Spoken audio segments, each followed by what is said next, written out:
Hey, what's up guys? This is your friendly neighborhood Henry. Welcome back to another episode. Today we are going to be reviewing this guy right here. This is the Insignia Alarm Clock with Google Assistant built in. Let's go ahead and get started.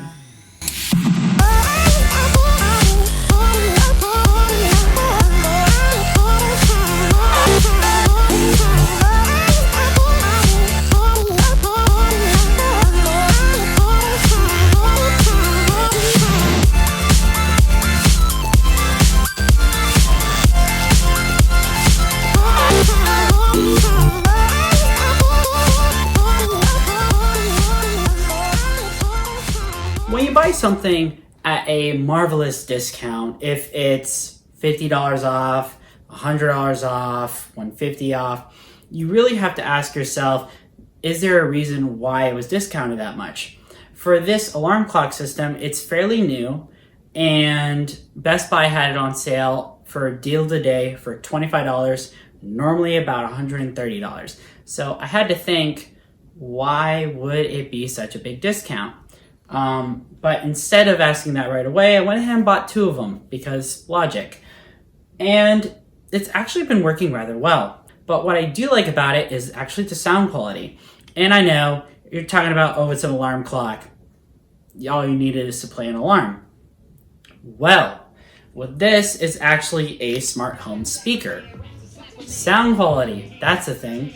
So with the sound quality of this, not only is it high range, but it has a lot more bass than I was expecting. Not to mention, it just sounds good. It's not 360, so you're not gonna get that smart home experience you would with a HomePod, but it's still really good for the price if it was $25. But technically, this is not a $25 speaker normally, so I should treat it as what it's been marketed as. As a $130, roughly $130 speaker, I would say it has decent quality. It's good enough to where I would be okay with using it as a speaker system if it's like by my desk or by my bedside table or just doing chores. This is something that is really nice to listen to. But for those people who need that high level audio, look somewhere else, buddy. You need to look on Tinder for audio and just swipe left on this guy if you see him. Not a really great match. I would give him a like a 6 out of 10. It's not terrible, but definitely wouldn't go out with this guy again. It really didn't work out. We went on a few dates. Sorry, little buddy, but you just weren't good enough for me. I'm sorry. Like you should have been on a different sound dating site. You know, it just didn't work. You should try Bumble. Okay, so we know it has good sound quality, or at least that's what I say it's good at, because I don't want to be that guy and say, oh, I'm saying because I'm right, but I'm saying because I'm right. So what's bad about this speaker? The Google Assistant's the bad part, ironically. That's the part where you're like, okay, cool. My alarm clock has Google Assistant built in. But what happens when that's not even the good part about the speaker? It kind of has this effect of, okay, that's weird. So the issue with it is that over time, it feels like the speaker can't hear me. So whenever I ask it a command and I'm playing music, it cannot hear me. If I'm whispering, if I'm yelling, if I'm screaming, it can't hear me. The second I'm not playing audio, it hears me just fine. But the second it's playing any music, it can't understand what I'm saying. So most of the time, if I'm like listening to music and someone's knocking on the door and I ask it to pause, can't hear me at all. So it's just one of those things where I haven't had the issue with the Google Home Mini, which is, well, when I bought it, it was $10, well, not 10, it was like $5 more than what I paid for this. And that's not good.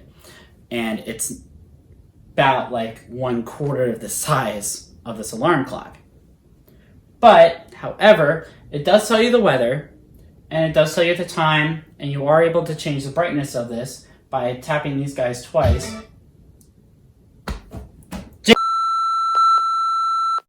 Oh, that scared me. I need to rethink my life a little bit there. Oh, that scared me.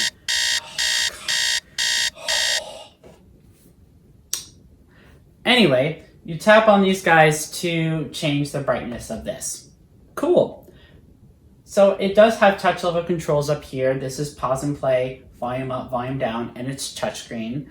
And then this is where the Google Assistant dots come up. So when you're talking to her, like if I say, hey Google, what's the weather like today? It comes up on there. In Alpharetta tonight, it's predicted to be 80 and clear. Currently it's 89 and sunny. Excellent. So, would I recommend this full price? No, I would not. Because I believe that there are some minor improvements that need to be made that would make $130 a bargain. The first thing to make that a bargain would be fix the Google Assistant to work while playing audio, or at least work substantially better than it has been, because it just can't hear me half the time. The second thing I would want to adjust on it is have there be a better way to skip, or really any way to skip music. It's interesting that they added all these touch controls at the top with volume, changing the light on here, pause and play, but they didn't add a skip button. You would think that the home button would allow you to like triple tap it and go back, or double tap to go forward. It doesn't do that. It just pauses and plays it really quickly. So this middle button just works as pause and play. It doesn't work as anything else, no matter how many times you try. I think that should change. Other than that, if it was a $25 speaker, which is how much I paid for it while it was deal of the day, it's pretty freaking awesome. So if you like this video, go ahead and like, share, and subscribe for more content. Don't forget, Henry X is now coming to you every Monday. So until next time, go ahead and check out all my videos. I'll leave them down in the description below. Until next time, Montanet. Say the words you remember.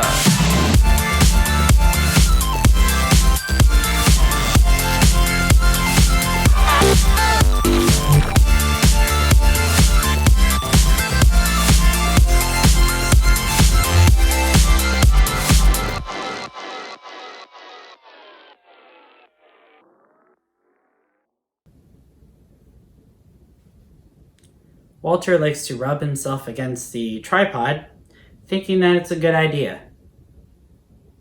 So I'll wait till he stops.